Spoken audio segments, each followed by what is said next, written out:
नमस्कार, मैं हूं अरविंद। बीएनआई में आपका स्वागत है। चैत्र नवरात्र के पावन अवसर पर मुंबई के अंधेरी स्थित लक्ष्मी इंडस्ट्रीज में महायज्ञ का विशाल आयोजन किया गया।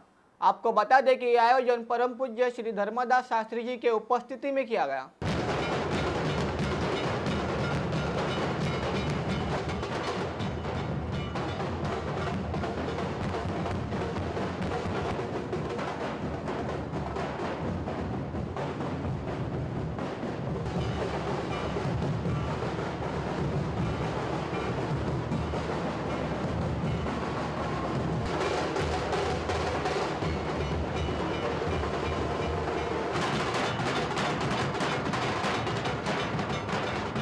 इस पावन अवसर पर बीएनआई की टीम ने बाबा से की बातचीत।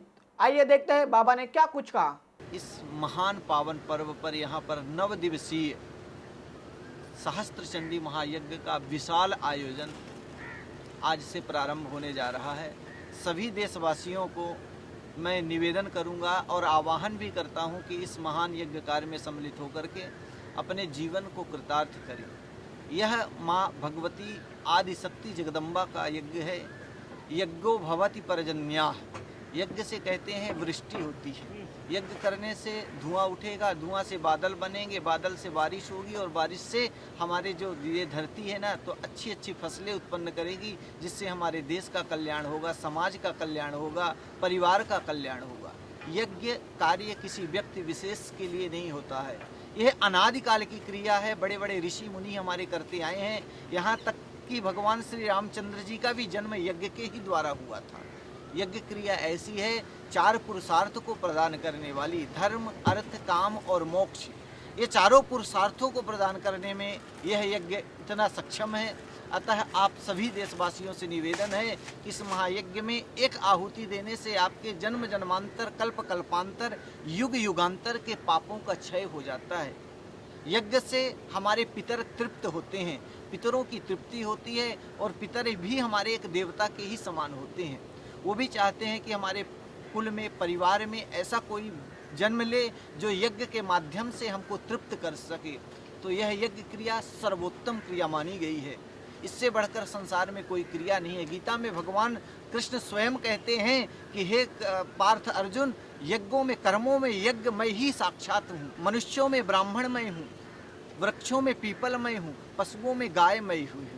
तो यह यज्ञ क्रिया भगवत क्रिया है, शक्ति की क्रिया है और शक्ति की आवश्यकता होती है। जैसे हमको शरीर को चलाने के लिए भोजन की आवश्यकता होती है, वैसे देश को चलाने के लिए माँ शक्ति की आराधना की आवश्यकता होती है। यह आदिशक्ति की क्रिया है। इसमें 9 कुंडों की स्थापना की जाती है।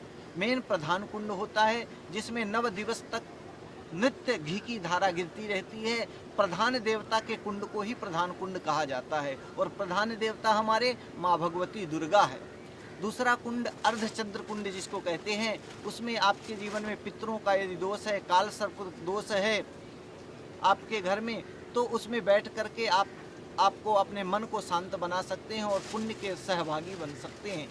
त्रिकोण कुंड होता है प्रॉपर्टी संबंधित, जिनके जीवन में घर लेने का प्रयास करते हैं और घर हमको नहीं प्राप्त हो सकता है, वो आकर के त्रिकोण कुंड में बैठ करके और अपने जीवन को एक सुंदर घर, वैभव और माता भगवती का धाम प्राप्त कर सकते हैं। वृत्त कुंड की स्थापना की जाती है। वृत्त कुंड मतलब जीवन में सौंदर्यता लाना।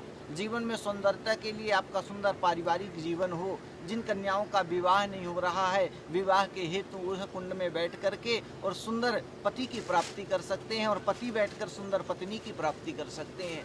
साथ में यह यश, कीर्ति, वैभव और लक्ष्मी का भी प्रदाता कुंड माना गया है। सदस्थ कुंड जिसमें लक्ष्मी की प्राप्ति के लिए, जिसको कुबेर कुंड भी कहा जाता है, लक्ष्मी की प्राप्ति के लिए लक्ष्मी कुंड में बैठ करके लक्ष्मीवान भी बन सकते हैं आप। योनि कुंड जिन माताओं के संतान नहीं होती जिनके घर में, वह योनि कुंड में आकर के बैठें और 1 वर्ष में ही यहाँ से संतान प्राप्त करके जाएं। यह माता का यज्ञ इतना महान यज्ञ है। 108 परिक्रमा करने का भी इसमें बड़ा विधान है। बड़े से बड़े रुके हुए काम इस 108 परिक्रमा करने से व्यक्ति के बन जाते हैं। कहते हैं भाग्यों की रेखा हाथ में ही नहीं पैरों में भी होती है। हाँ, और परिक्रमा करने से पदे पदे या पद पूज्य केभ्य सद्यो समेधाधि फलम ददाति। अश्वमेध यज्ञ का फल प्राप्त होता है यज्ञ भगवान की 108 परिक्रमा करने से। आज के लिए बस इतना ही। देखते रहिए BNI, बुलंद भारत की बुलंद तस्वीर। धन्यवाद।